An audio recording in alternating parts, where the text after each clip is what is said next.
Hello, everyone. It is great to see you here today.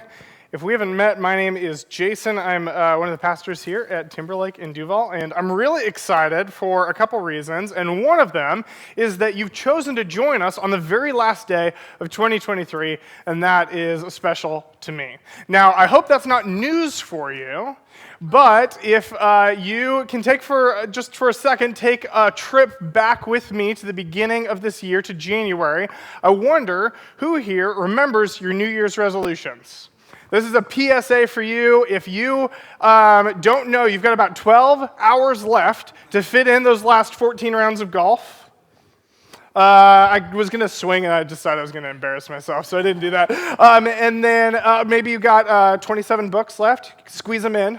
Like, one every half an hour. You guys got this. All right. Now, who's a planner? Who here has thought through 2024 New Year's resolutions? Anybody here in the room? Yeah, I think a lot of us know that we've got a lot of change coming in 2024. It's just how the world works. A year comes, change comes. Some of us even knows what that change might look like. For me, I've got, for the very first time ever, a kindergartner. Oh, anybody have a kindergartner?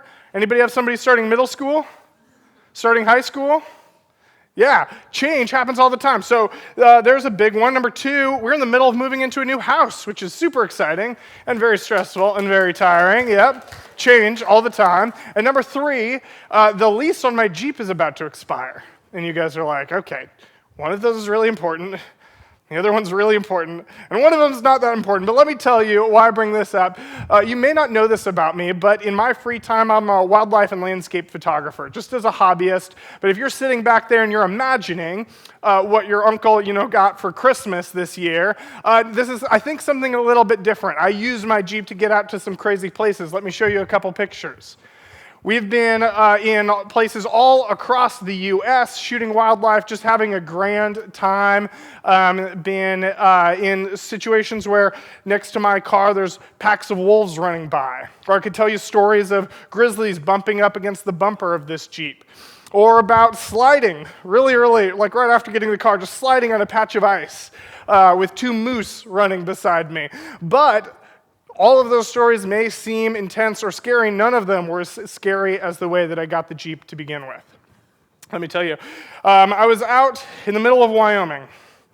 Stretch of highway goes for as far as the eye can see, and nowhere is there another vehicle. I'm like, somebody spent an insane amount of money on this road just for me to be the only one who drives on it.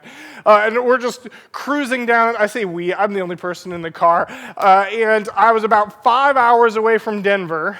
It was going to be midnight when I got there, and I needed to go to work the next day, so you know how it is. Cruise control's locked in, music's up, and I'm focused in. We got to get home. We got to get to bed as fast as possible. And I swear I was paying attention, and this creature on the side of the road must have just been invisible, and suddenly it appears right in front of me, far enough away that I can slam on my brake, and all the adrenaline comes in, and I'm like, oh, this is really real, and there are antelope all over the place suddenly in the road, just kind of coming out of the bushes, and I'll spare you any traumatic details, but let's just say that when I got out of the car, between me and the antelope, one of us had the opportunity to preach today, and the other one didn't.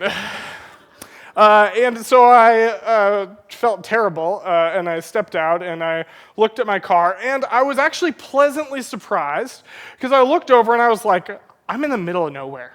I don't have signal. Like, what am I going to do? Even if I could make a call, like, hey, I hit an animal, I'm on a road in Wyoming. Those are the directions I can give somebody to help me. So I get out, and I look at the vehicle, and it's surprisingly pretty localized, the damage to the vehicle. There's part of the headlight missing and a big kind of chunk of the fender, but you guys can see a picture of it for yourself and judge. Pretty good compared to what it could have been. And so I nervously hop back in the car, start driving, limp my way back to Denver on a check engine light and one headlight. I just ignored people and had the brights on the whole time. It was fine. And I made it back to Denver. Woke up the next morning and did what you do. Call insurance. They're like, all right, take some pictures for our estimator. Get this angle and that angle. This is one of those pictures. And I sent it back to them. And they called me later that day. They called me pretty quick. And they said, hey, all right, so we've got an estimate for your vehicle. It's damaged for sure. I'm like, okay, thank you. That was helpful.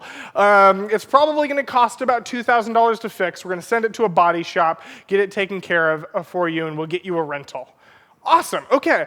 So that seemed like great news until I suddenly realized I don't know enough about cars to know what to say. What do I ask? I'm sure there's something you're supposed to ask, when you're on the phone with the insurance company. I had no idea. I didn't know who to ask. I didn't know what to ask. I didn't know who to trust. And I think for a lot of us, we can think about and imagine, if I have damage to my car, that sucks. That's stressful. That's overwhelming. I don't like that. I want my car to just work all the time. If anybody has a car that just works all the time, tell me, I'll buy it from you, and then we'll be done, right?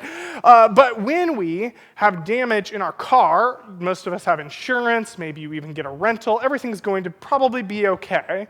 But I started processing, what does it look like when we have damage in our life? When we have damage in our heart, when we have damage, when we have trauma, when we have hurt, how do we process that? Who do we go to? What do we even ask? Who can we even trust? I was going to come up here and say, I've got car insurance, but I don't have life insurance, but I realize insurance is an actual thing. So I guess heart insurance.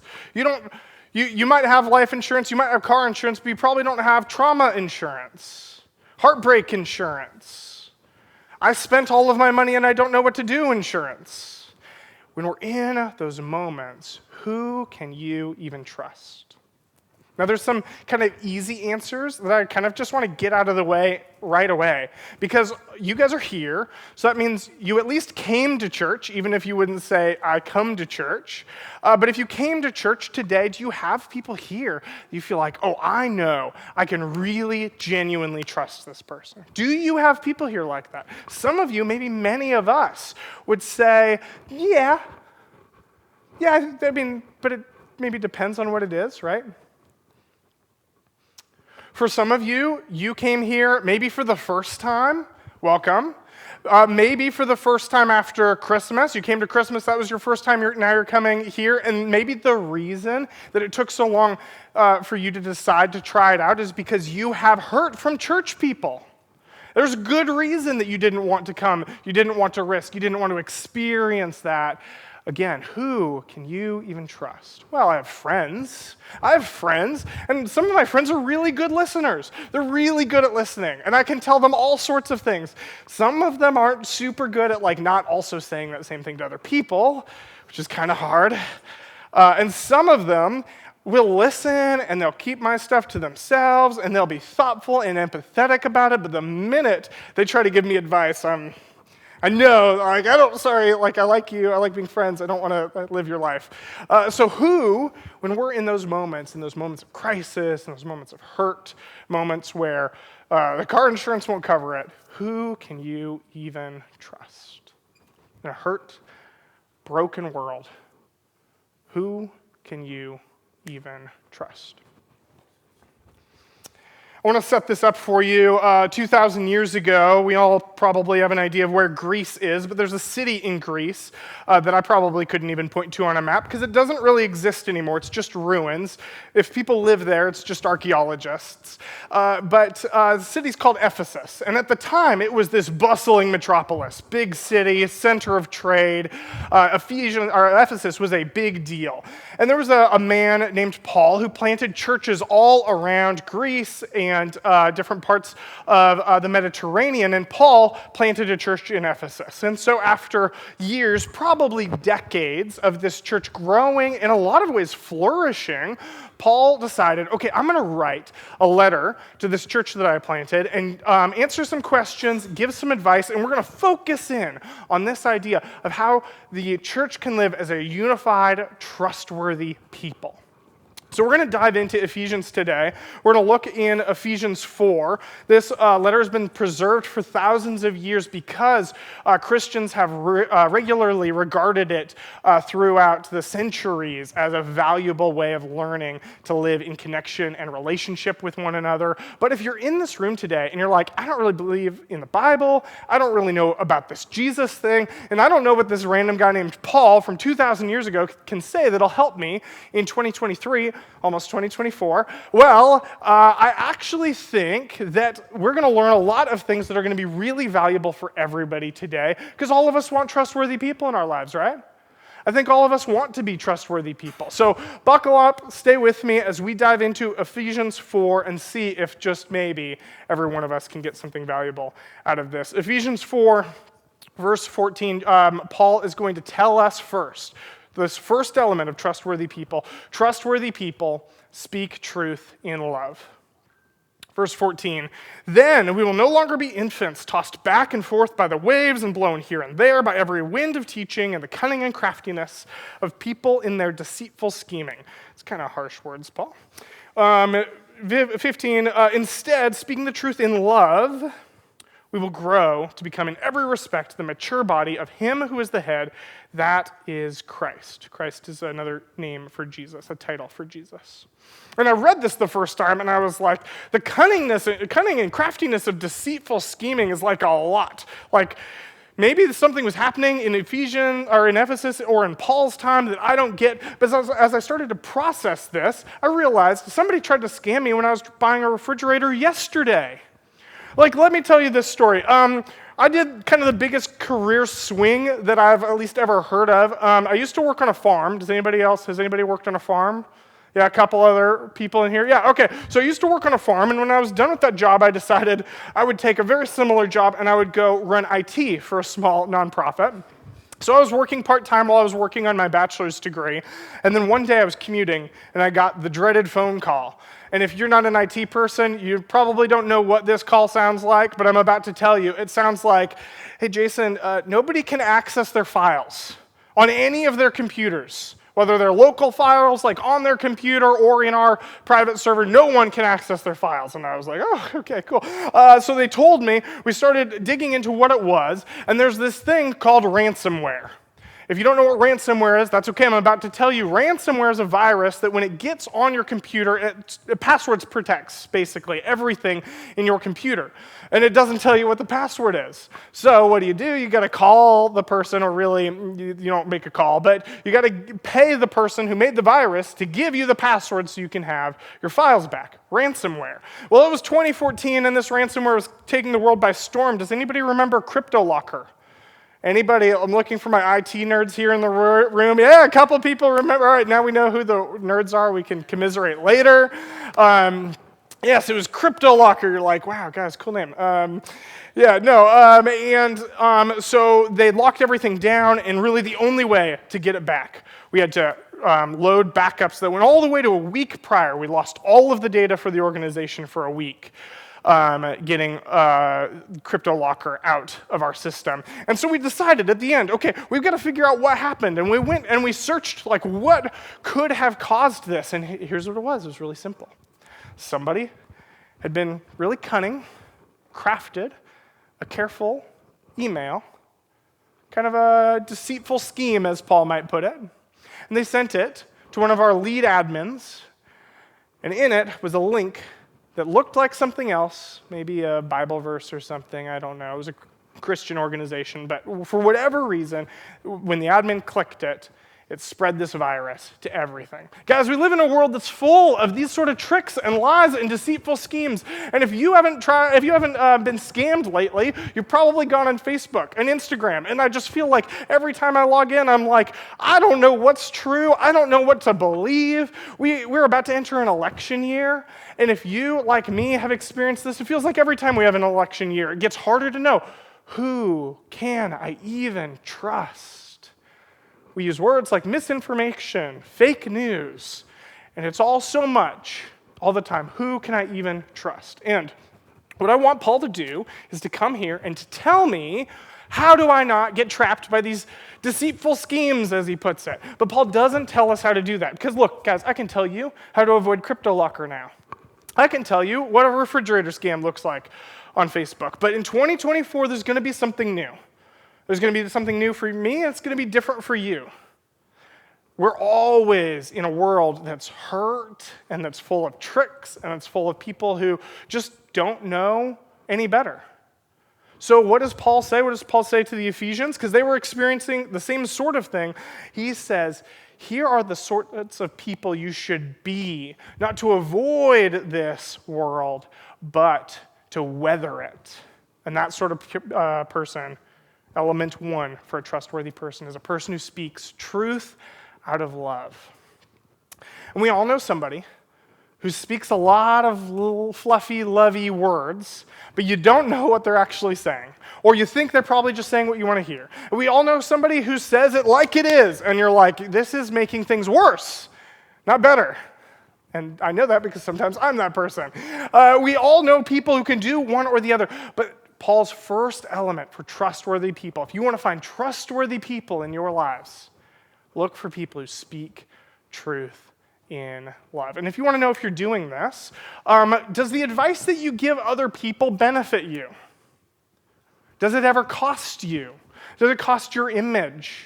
Does it cost your reputation? Does it cost you just with that stress you feel inside when guests come over and you're like, I need to hide this bill or cover this toy mess or whatever? I'm not saying those things are wrong. I'm just asking, like, where does this idea of truth and love show itself or not show itself in every one of our lives?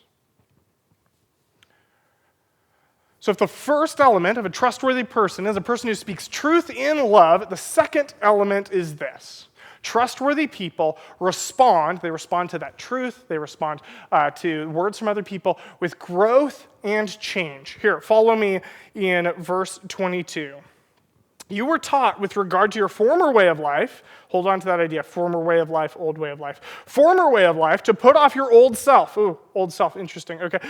Which is being corrupted by deceitful desires, to be made new in the attitude of your minds, and to put on the new self, created to be like God in true righteousness and holiness. There's a lot of big words there, but there's some really key elements of this was old you. This is what it used to look like, and this is what God is molding you into. And let's start just taking those off like old rags and come over here and start putting on this new self that God wants to give us. So what does that mean? Well, for me, I can tell you that it's clear sometimes, most of the time, for me, when old self is speaking. I can be very impatient. It's very easy to be like, well, if he didn't, if my 5-year-old just knew better, if my 3-year-old knew better, if my 1-year-old would go to sleep, if my wife hadn't, you don't need to nod, it's okay. I can be very impatient. And I know that if I feel impatient and I can check myself and become calmer and pay attention and be kinder and more patient, this is a new me. But Jesus is not just offering us little modifications to the way that we behave and interact with other people. There's some valuable things I told you that you can learn coming here, even if you don't believe what we believe, even if you're not sure about following Jesus. But I want to tell you this is kind of a line where Jesus is offering you something that you need to come onto the other side to receive. That Jesus wants to be the one to mold you, not to give you a bunch of rules or a bunch of behavior corrections or a new way to live that's just slightly less impatient than you were before. Jesus wants to offer a new person, a new experience of life where you can live the life that you were meant to live.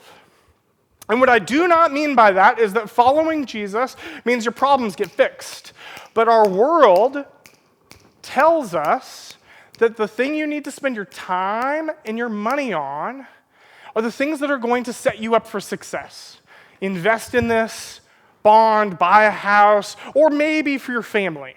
Those are the things that we prioritize.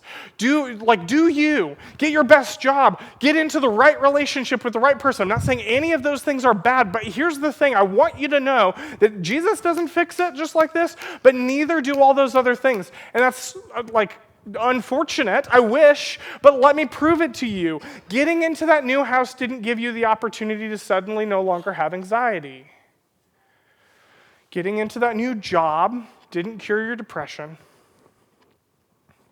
Stepping into that new relationship didn't fill you with confidence and life. And maybe I'm wrong, but I think most of the time we know that these things we carry along with us are things that follow us from relationship to relationship, from living space to living space, from job to job. And Jesus wants to genuinely offer every one of us the experience of new life. Not life that is easier, but life that's better. Why? Because it's with him. He is going to mold every one of us into the sort of people that can experience relationship and connectedness with other people made in the same way we were made, to experience life together with him. So, I said early on, we look back at, the last few months or what habits we have, and we think, okay, what are our New Year's resolutions? Maybe you thought, I looked back at my diet since Thanksgiving, and I want to make a change there. Or I look back at my credit card bill from November, December, and I want to make a change there. And those things are great, but I wonder for you if there's something a little deeper than those things that happened or you experienced or was a part of your life in 2023 that you do not want to be a part of your life in 2024. When we try to understand whether we're doing this element of being trustworthy people really well, we need to sit back and ask, how do my employees experience being on the other side of me? How do my kids or my wife or my parents experience my emotionality? Do they still talk to me? Do they talk to me when I'm emotional? Do they talk to me at all? Some of us have had relational strain in our lives that is a perpetual tension on our hearts and on our minds. Some of us have had those strains on our finances, on our ability to even take care of our family. And as I say those things, I want you to pause and to experience what's going on inside you, because you may have a feeling in the pit of your stomach. You may have it crawling on your skin. I carry it in my neck, like right at my shoulders. And it's shame. And when I think of those things, we just dove really deep into some things that are hard and emotional for all of us. Or relationships, that's a core element, our ability to care for and provide for our family, core elements to what we experience as humans. And often, when we bring those up and we want those vibrantly in our lives, but sometimes we don't have them, and sometimes it's not our fault, and sometimes it is, and all of it comes with shame. So the last thing I want to say about this new life following Jesus is that new life is supposed to be without shame. No qualifiers. Some of you want to argue with me on that. I'm right. Jesus wants to invite you to experience a life that's shame-free, that you are released of those things to live into the person that God made you to be, in the place that God made you to be. God put you in the family that you're in. God put you in a relationship with the kids that you have and the parents that you have, even when you feel like there's no relationship left. So because we just dove so deep and so emotional, we are going to continue to the third point of Paul's notes on trustworthy people. But if this is where you're at, if experiencing new life, a different life, things that are different in 2024 than they were in 2023 is what you really need to latch on to do today or to talk to us about, Jared and I are both going to be up here to pray with you, to listen to you, to talk to you, and to help this next year maybe be a little more new than the last. But that's not where Paul ends. Paul does tell us that, number 2, trustworthy people respond with growth and change. And then number 3, trustworthy people trust people. Trustworthy people trust people. And this can be hard, but I want to really make it clear for you why this is absolutely necessary. It's just not negotiable. And that's this. I told you I was going to tell you how I got my Jeep, not just how I lost my Explorer. And so I told you, got pictures to insurance, got an estimate. They had me pick a body shop. Okay, had my car towed there. Great, everything was going fine, and they greeted me and took my car and said, okay, well, we should be able to have an estimate to you by today or maybe tomorrow at the latest. I'm pretty sure it was a Monday. So I took the rental to work. We got it all figured out, and Tuesday comes and goes, and shops get busy. I get it, whatever, it's fine. And then Wednesday comes and goes, and then Thursday comes and goes, and Friday comes and almost goes, and I look up the hours of the shop on Google and give them a call. Hey, guys, don't want to be impatient. It's great that this rental car is just paid for me, but wondering if you had an update on my car. And they're like, oh, yeah, so we have an update for you. We needed to call you before the day was over, so we're glad you called us. Your car's totaled. $12,000 worth of damage. And I was like, okay. So what they're really saying is they lost my car, right? Okay, well, let me explain to them. No, sorry, I don't know. Maybe I wasn't clear. I have that white Ford Explorer. It just has the damage in front of the tire right there. It was $2,000. That was with the insurance. I'm sure insurance lowballed, but they didn't lowball from $2,000 to a totaled Ford Explorer. And they said, well, how did you get your estimate from insurance? And I was like, oh, well, they had me download this app, and it told me where to take pictures, and I sent them pictures of the car, and they said, so they never looked under the hood. When they called the insurance company to explain how the damage had spread far and wide within the motor, the insurance company didn't fight back. They just wrote a check. And I don't know if you've worked with insurance companies before, but they tend to try to negotiate the price down a little bit. But in this case, they hadn't even looked under the hood. They wrote a check, we went, and we started leasing a Jeep. And that was the end of it. And that's nice and happy for my car breaking story. But I want to know what happens in your life when you've got damage and the damage has got in and it's begun to spread far and wide. Maybe it's trauma.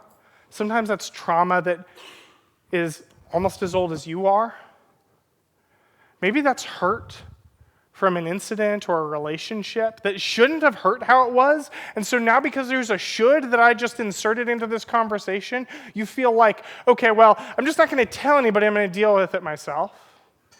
Maybe it's somebody who hurt you, somebody who betrayed you. Could have been something you've done, or just who you feel like you are. What happens when that sort of damage is spreading inside of us, and nobody's looking under the hood? So I want to ask you, who gets a view under the hood? In your life, you got insurance for your car, but what about the areas you don't have insurance for? Who gets a view into your soul, into your heart, into the way things work, and into the way things don't? Being a trustworthy community together will require us to become the sort of people we want to find. It will require us to have people who see the real me and have people who see the real you. So looking at 2023, if you want more of a difference in 2024 than just your budget and your bank account and maybe some pounds or calorie intake, it's going to take you making a change in your life. And what I'm not saying is that giving people a view inside is going to fix everything. But what I am saying is that you don't have to do it alone. Some of you came into this room today bearing things that I could not imagine and that I have not mentioned, and nobody knows it. And you step into this lobby and I shake your hand and you smile, and I'm so glad that you're here, but I'm not glad that you are not telling anyone that you're carrying a weight that I couldn't bear. And what I can't do is fix it for you. Following Jesus doesn't make it go away, but we can carry it together. So if you're sold and you're here and you're like, okay, I want to do this, I want to experience this, I've got some easy ways for you to do it. One, next week we start group signups. This is an opportunity to meet people. Getting into a group will not solve this problem for you, but it does give you a group of people who also want community, who are committed to this as well. Sign up for a group. Now I know someone's over here and they're saying, I already signed up for a group. They didn't fix this for me. Okay, well, there's a next step. If you know some people here and you've been saying, I'm going to invite them out to lunch. I'm going to invite them over to dinner. Oh, we're going to do this. I mean, guys, I do that all the time. I'm going to buy them coffee. Maybe it's time when we get up in a few minutes for you to grab them in the lobby, in this room, text them on the way out, get their number if you don't have it, and just take one step. Because, guys, I can't tell you 2024 is going to get easier. I can't even tell you following Jesus is going to make your life easier. But I can tell you that Jesus wants to mold us into a community that can carry it together. So we've got a song for you, and this song isn't like a normal stand-up and praise worship song. It's heavy, and I'd like to invite you to stay seated. I'd like to invite you to consider closing your eyes, just processing, or we'll put words on the screen if you want to follow along. But just stay silent in the quiet of your own heart and the quiet of your own mind. You know some of the things that are under the hood. Some of the things that nobody else knows.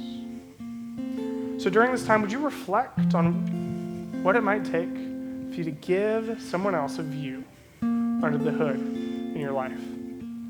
Maybe starting today.